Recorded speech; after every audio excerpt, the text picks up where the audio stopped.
Hola, ¿qué tal? ¿Cómo están? Mi nombre es Javier García, soy JTP de esta cátedra y vamos a iniciar a continuación con la introducción al tema Análisis Económico Financiero para el cursado virtual del año 2020 de la cátedra Contabilidad Gerencial. Muy bien, en primera instancia quisiera preguntarles o incentivarlos a que piensen en cuál es el rol del licenciado en Administración dentro de una organización. Si han podido pensar en algo, me hubiese gustado que hayan surgido las siguientes palabras: planificación, proceso decisorio. El proceso decisorio es una serie de pasos en donde yo voy a tener que identificar un determinado problema, identificar algunos posibles cursos o alternativas de acción, evaluar esos cursos de acción y seleccionar alguna alternativa para implementarla. El proceso decisorio va a tener como resultado una decisión que es la que se va a llevar a cabo o implementar en la práctica. Ahora bien, necesitamos también conocer el concepto de hecho económico. Hecho económico es todo aquel suceso, evento o actividad que va a tener una influencia en lo que es el patrimonio de una determinada persona física o jurídica, es decir, de una persona o de una organización. Los hechos económicos son captados a través de los comprobantes que difieren de los formularios porque los comprobantes ya tienen el dato captado.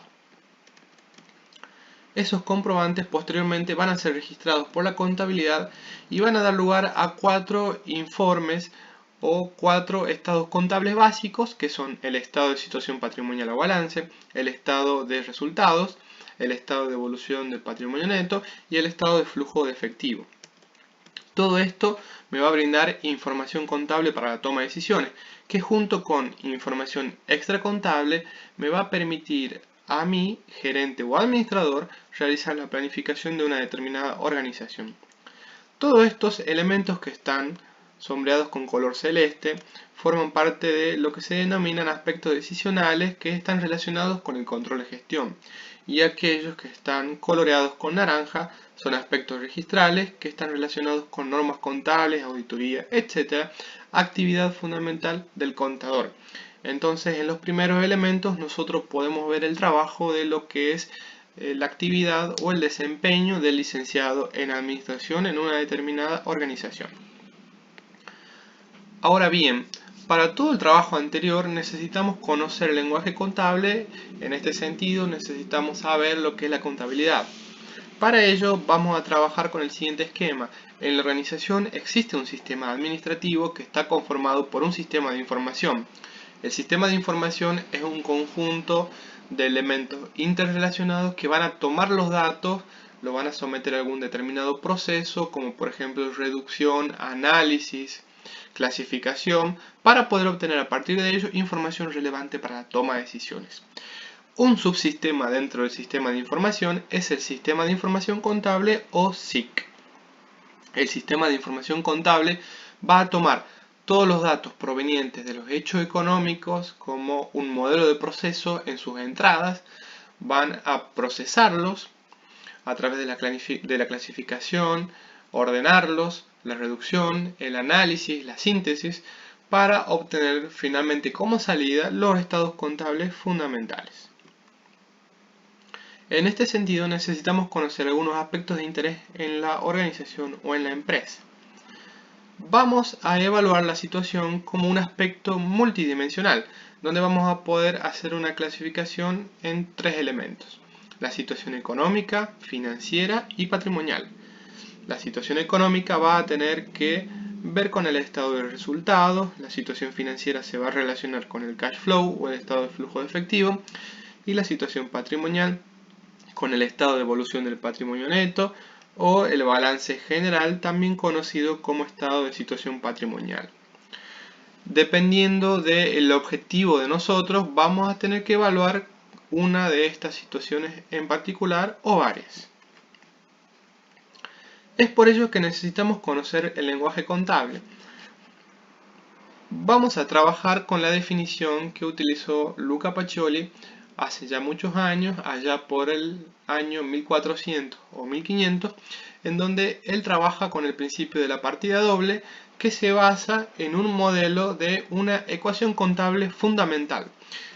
La ecuación contable fundamental está compuesta por los activos, que son iguales a los pasivos, más el patrimonio neto. En otra bibliografía van a poder conseguir o van a poder leer también que los fondos propios, la inversión es igual a los fondos propios más los fondos de terceros. En este sentido, el activo es la inversión y el pasivo y el patrimonio se reconocen como la financiación de una determinada persona física o jurídica. Los activos entonces representan el conjunto de bienes y derechos con un valor monetario. Los pasivos están dados por el valor monetario de las deudas y compromisos y el patrimonio neto por el valor monetario una vez descontados los pasivos. En este caso podemos establecer una relación íntima con el rol de cada uno de estos elementos en una organización. Pensemos, por ejemplo, en una institución que se dedica a prestar un determinado servicio y que esa organización ha conseguido un determinado inmueble y este inmueble está financiado en parte con fondos provenientes de un crédito bancario y por otro lado con el aporte de los propietarios. Entonces este inmueble representará un activo para esta organización bajo estudio y vamos a evaluar dos fuentes de financiación, la financiación por medio de un pasivo como lo es el crédito bancario y por el patrimonio neto como lo es el aporte de los socios. Ahora bien, cada uno de estos tres elementos está constituido por lo siguiente: por rubros y por cuentas. Los rubros son agrupaciones de determinadas cuentas. En el ejemplo del activo podemos tener caja y bancos, o también pueden leer el rubro disponibilidades, que está compuesto por las cuentas caja, valores a depositar, y cuentas corrientes de un determinado banco, como podría ser el Banco Galicia, Banco Macro, etc. Otro rubro podría ser el de créditos, que contiene las deudas por ventas, las deudas varias, los morosos y los documentos a cobrar. En el pasivo y el patrimonio neto sucede algo bastante similar con el activo.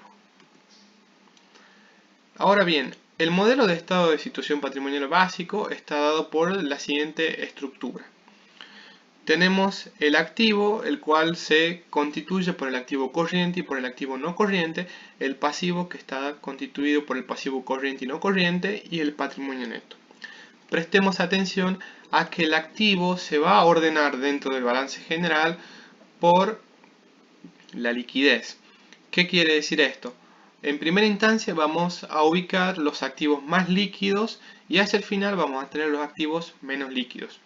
Ahora bien, considerar la liquidez implica tener en cuenta dos aspectos fundamentales.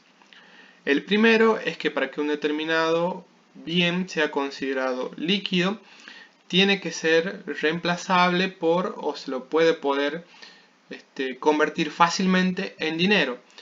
Pero esta conversión en dinero tiene que ser suficientemente buena como para que el bien o el activo determinado no pierda gran parte de su valor. Podríamos decir, por ejemplo, que entre los activos más líquidos tenemos el dinero en efectivo, ¿sí? Por ejemplo, para el caso de un inmueble puede ser bastante líquido si yo lo vendo muy por debajo de su valor real, pero no estaría aceptando o cumpliendo con la definición de liquidez, ya que debería poder cambiar ese activo por dinero, pero sin que pierda gran parte de su valor. No tendría sentido vender o rematar un inmueble que me costó 100.000 pesos en 10.000 pesos para conseguir efectivo rápido. En cambio, el pasivo y el patrimonio neto se ordenan por el criterio de la exigibilidad. ¿Qué quiere decir? Que primero se van a incluir los pasivos que son exigibles en el corto plazo. Por ejemplo, vamos a tener en este caso las deudas comerciales, podemos tener algún tipo de deudas bancarias, etc.